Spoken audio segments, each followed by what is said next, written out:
지난주 중에는 사뭇 긴장하면서 우리가 한 주간을 살았는데요. 우리 공부방에 다녀간 분 중에 한 분이 확진 판정을 받는 바람에 그 공부방에 여러 가지 어려움이 있었습니다만은 잘 해결됐습니다. 결론부터 말씀드리면 그 다녀간 이후에 소식을 듣고 곧바로 선생님들과 아이들 코로나 PCR 검사를 해서 다 음성이 나왔고 일주일 동안 공부방을 열지 않고 있었고요. 내일까지 문을 열지 않을 거고요. 그리고 어제 또 우리 아이들과 교사들 PCR 검사를 2차로 해서 모두가 다 예외 없이 음성이 나왔습니다. 감사를 드리고요. 기도해 주신 모든 분들에게 감사를 드리고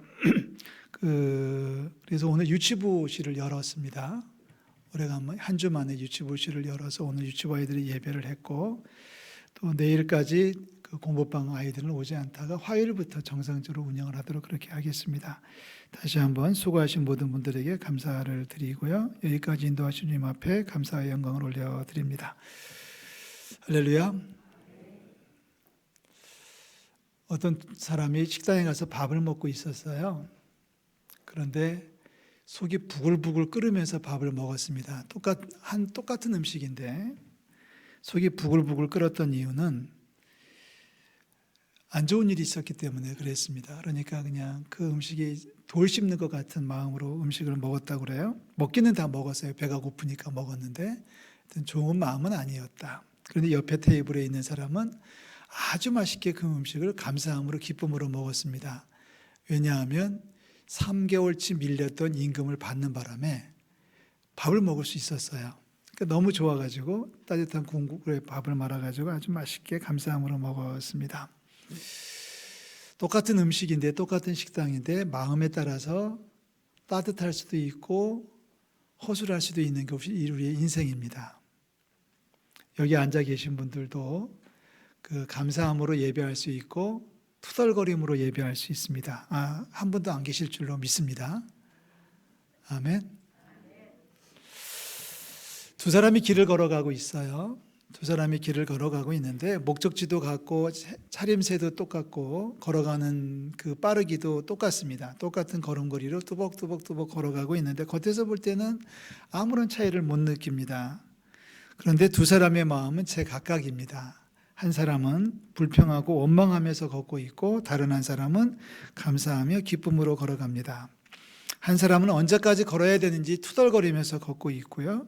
다른 사람은 조금만 가면 된다라고 하는 기대감을 가지고 소망을 가지고 열심으로 발을 옮기고 있습니다. 한 사람은 막막하다며 탄식하면서 걸어가고 있는데 다른 사람은 끝이 보인다며 소망을 잃지 않고 있습니다. 코로나19라고 하는 가시밭길을 지금 걸어가고 있지 않습니까? 저도 힘들고 우리 성도들 다 힘드실 거예요. 처음 코로나19가 시작될 때 마스크를 쓰고 계신 분들에게 설교하는 게 정말 어려웠습니다. 그런데 지금은 더 어렵습니다. 저분이 웃고 있는지, 저분이 지금 신경질을 내고 있는지, 투덜거리고 있는지 눈으로 봐가지고는 저렇게 쉽게 구분할 수가 없어요. 제가 그런 말을 한번 한 적이 있죠. 눈만 가지고도 미인이 미인이다. 눈만 예뻐도 예쁠 수 있다면 그게 진짜 미인이다. 눈에 힘주지 마시고요. 네. 정말 눈만 예뻐도 미인들이 계시더라고요. 우리 교회 대부분 다 그런 여인인 줄로 믿습니다. 왜 말이 자꾸 더듬는지 모르겠네요. 제가 마음에 없는 말을 하면 이렇게 되는지도 모르겠습니다. 야고보가 편지를 보내요. 너무 어려워하는 사람들에게 소망을 주기 위해서 이 편지를 썼습니다. 그러면서 이제 농부 이야기를 꺼내지 않습니까? 농부들이 씨를 뿌리고 길이 참고 기다리고 또 기다리지 않느냐. 우리 오늘 읽었습니다만 7절 보면은 농부가 땅에서 나는 귀한 열매를 바라고 길이 참아 이른 비와 늦은 비를 기다린다. 너희도 길이 참고 마음을 굳건하게 하라. 주의 강림이 가까우니라.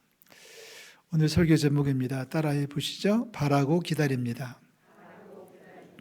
그날이 올 것을 바라고 소망하고 그때까지 기다리고 있습니다. 이런 뜻이겠죠.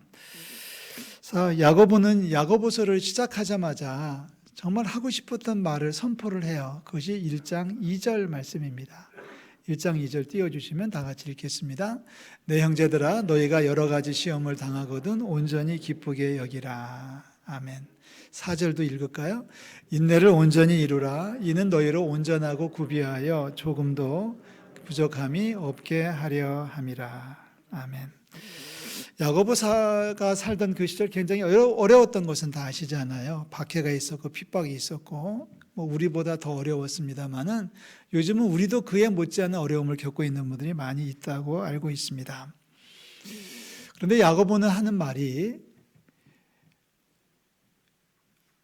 시험을 당하거든, 여러 가지 시험을 당하거든. 여기서 말하는 시험은 어려운 일이에요. 복잡한 일이에요. 좋지 않은 일이에요.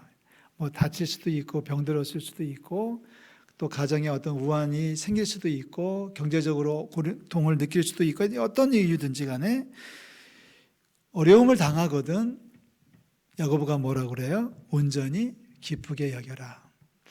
언뜻 들으면 이거는 불가능해 보입니다. 어떻게 내가 시험을 당했는데 어려운 일을 당했는데 그것을 온전히 기쁘게 여길 수 있을까? 여기 온전이라고 하는 말은 부족함이 없다는 뜻이죠. 틈이 벌어지지 않는다는 뜻입니다. 그러니까 속으로는 부글부글 끓으면서 겉으로 웃고 있는 것은 온전한 기쁨이 아닙니다. 그거는 금방 사라지죠. 금방 없어지는 웃음 아니겠습니까? 4절에는 뭐라고 말했냐면 인내를 온전히 이루라 그렇게 얘기했거든요. 여기도 또 온전이라고 하는 말이 사용되어졌습니다. 참고 견뎌야 되는데 그냥 흉내만 내면서 보내지 말고 한 번, 두 번 참다가 그냥 포기하는 것은 온전한 인내가 아닐 것입니다. 끝까지 길이 참고 또 참을 수 있다면 그것이 온전한 인내를 이루는 것이라고 말할 수 있습니다. 우리 인내를 온전히 이루는 저와 여러분들이 되시기를 주의 이름으로 축원합니다. 자, 인내를 온전히 이룰 수 있다고 하는 것, 소위 말해서 참을 수 있는 것은 성격의 문제가 아닙니다. 성격의 문제라고 말하는 분들이 많이 있죠. 그래서 어떤 분들은 저 사람은 나는 원래 잘 참아요. 똑같은 고통이지만 잘 참는 사람이 있고 어떤 사람은 잘 못 참는 사람이 있습니다. 똑같은 고통을 주었는데 어떤 사람은 고통의 그 강도를 3이라고 하는 사람이 있고 어떤 사람들은 8이라고 하는 사람들이 있을 수 있어요. 그래서 성격의 문제라고 이야기를 할 수 있습니다. 그러나 오늘 우리는 이 시간에 인내도 믿음이다라는 말씀을 드리고 싶습니다. 한번 하실래요? 인내도 믿음이다. 자, 우리가 믿는다면 그 끝이 올 것이라고 하는 사실을 믿는다면 내일이 올 것이라고 하는 믿음을 가지고 있다면 오늘 참을 수 있겠죠. 아무리 성격이 좋든 안 좋든지 간에 떠나서 우리에게 내일이 있다고 하는 것은 분명히 즐겁고 감사한 일일 수밖에 없습니다. 저는 분명히 믿습니다. 우리 주님께서 이 땅을 치료하실 날이 올 줄로 믿습니다. 그날이 언제 이르는지는 감히 추측하는 것이 어렵습니다만은 분명한 것은 우리를 사랑하시는 줄로 믿고요. 우리를 사랑하시는 주님께서 이 땅을 치료해 주시는 날이 허락해 주실 줄로 믿습니다. 다시 말해서 우리가 가시밭길을 걷고 있다고 할지라도 그 끝이 보이기 때문에 우리는 지금 감사할 수 있고 지금 기뻐할 수 있다고 하는 사실을 다시 한번 말씀을 드립니다. 무엇보다도 인내하시면서 가시밭길을 걷는다고 제가 표현하고 있는데요. 인내하면서 가시밭길을 걸으면서 누구를 원망하지 마시기를 부탁을 드립니다. 자, 인내를 온전히 이룬다는 것은 뭐예요? 내가 인내하면서 누구를 원망하는 것은 온전한 인내가 아니에요. 불평할 사람 많이 있어요. 정말 기분 나쁜 사람 많이 있어요. 저 사람이 잘못해서 일이 여기까지 온 것도 맞는 것 같아요. 그러나 불평하고 원망하는 것은 온전한 인내를 이루는데 방해가 될 뿐입니다. 그래서 야고보도 말하죠. 형제들아 서로 원망하지 말라. 자, 인내를 온전히 이루는 방법 첫 번째는 원망하지 않고 불평하지 않는 겁니다. 원망하지 않고 불평하지 않는 것 중요합니다. 또 하나의 방법이 있다면 그것은 어려운 일을 당했다 할지라도 그래서 우리가 인내할 수밖에 없는 곤란한 상황이 닥쳤다 할지라도 온전히 기쁘게 여기는 겁니다. 세상이 악합니다. 정말 세상이 사악합니다. 제가 지금까지 살아오면서 이렇게 세상이 험악했던 적은 없었던 것 같습니다. 조금만 기분 나쁘면 칼을 들고 달려들고 조금만 기분 나쁘면은 불을 지르고 조금만 기분 나쁘면 욕을 하고 싸우고 달려드는 세상을 살고 있습니다. 뉴스를 볼 때마다 어떤 때는 그런 생각도 들어요. 아, 저런 거는 좀 뉴스에 안 보냈으면 좋겠는데, 저런 거는 좀 뉴스에 좀 보도를 안 했으면 좋겠는데, 요즘 뉴스가 경쟁하다 싶으면 너무 세세한 것까지 다 들춰내가지고 우리의 마음을 아프게 하지 않습니까? 사랑했던 두 남녀가 싸워가지고 칼을 들고 쳐들어갔다든지, 남편이 아내를 어떻게 했다든지, 아내가 남편의 먹는 음식에다가 약을 탔다든지, 이거는 요즘 너무 흔한 일이 되어버리고 말았습니다. 이게 우리의 현실이에요. 현실이에요. 부모가 자녀를, 자녀가 부모를 어떻게 했다든지, 직장 상사가 부하 직원을 어떻게 했다든지, 뭐 이런 얘기도 많이 있고요. 또 우리 대선 전국이라고 우리가 살아가고 있는데, 대통령을 하겠다고 나선 분들도 보면은 다들 싸움만 잘하지 뭐 하는 게 아무것도 없는 것 같아요. 솔직히 얘기합니다. 그 옆에 있는 보좌관들, 뭐 선대위에 있는 그런 사람들도 보면은 뭐 상대방이 뭐 하나만 실수하면 그걸 가지고서 뭐 세상을 다 뒤집어 엎을 것처럼 이야기하고 있고, 그러니 우리는 어떻게 해야 되는 겁니까? 아무리 그 내용, 뉴스를, 그 정보를 다 받아들이면 이 사람도 나쁘고 저 사람도 못됐어요. 그래서 요즘은 그러잖아요.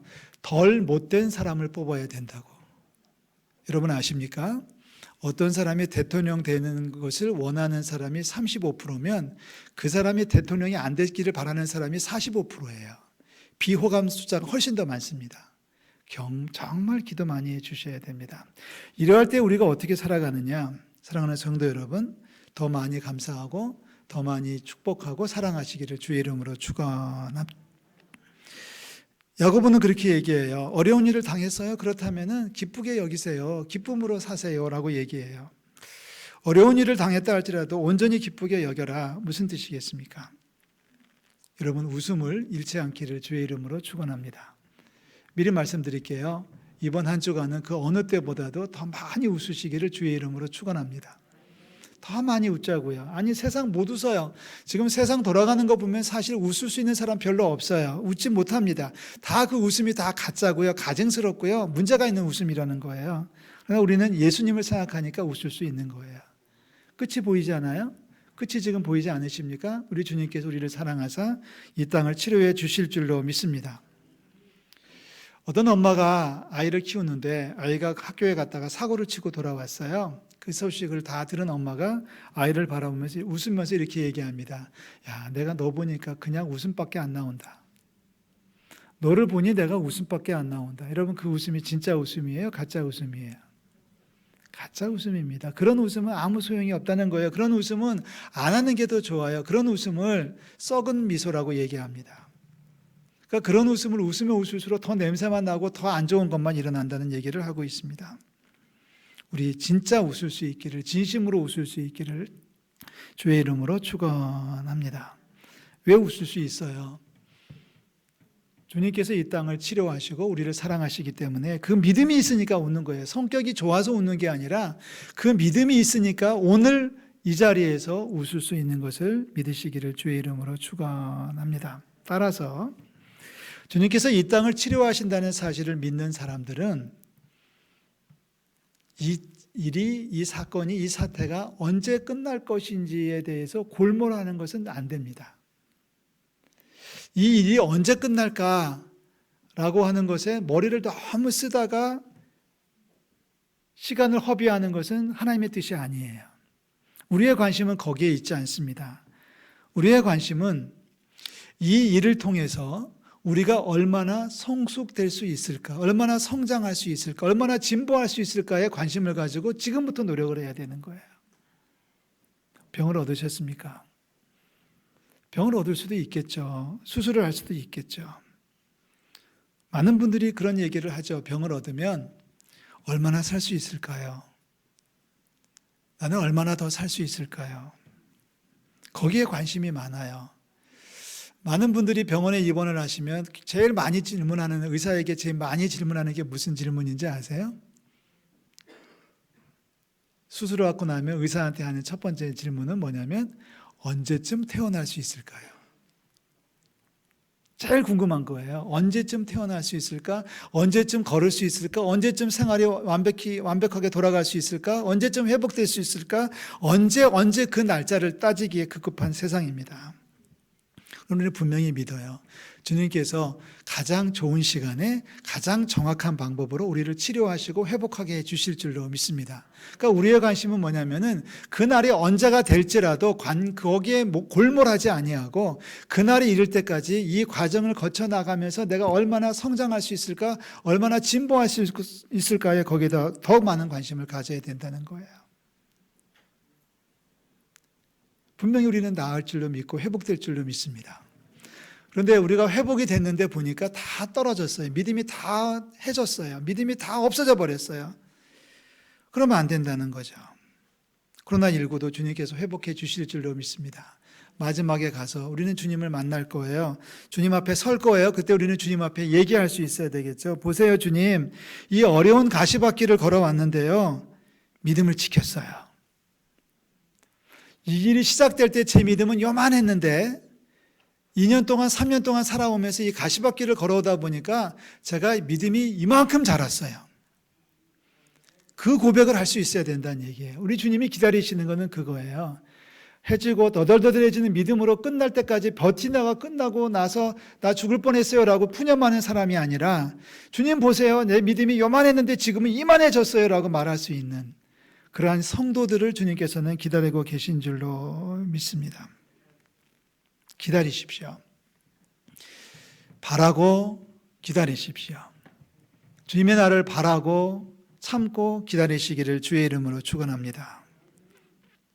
세례 요한이 한 번은 최고 지도자를 비난을 해요.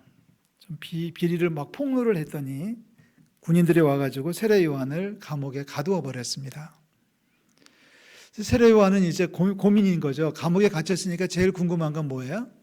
언제나 해방될 수 있을까? 언제나 석방될 수 있을까? 며칠 밤을 자면 내가 집으로 갈 수 있을까? 제일 궁금할 수 있는데 세례 요한의 관심은 그게 아니었습니다.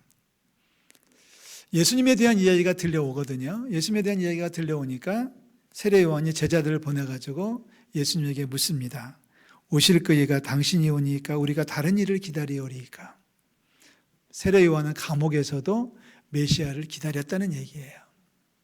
자기가 석방될 날을 기다린 게 아니라 예수님이 오실 날을 각수고대하고 있는 세례 요한의 그 소망이 바라고 참고 기다리는 그 아름다운 마음이 오늘 저와 여러분들의 마음이 될 수 있기를 주의 이름으로 축원합니다. 엘리 비젤이라고 하는 유대인의 소설가가 있었어요. 제2차 세계대전 당시에 나치의 포로 수용소에서 죽을 고비를 수차례 넘긴 소설가입니다.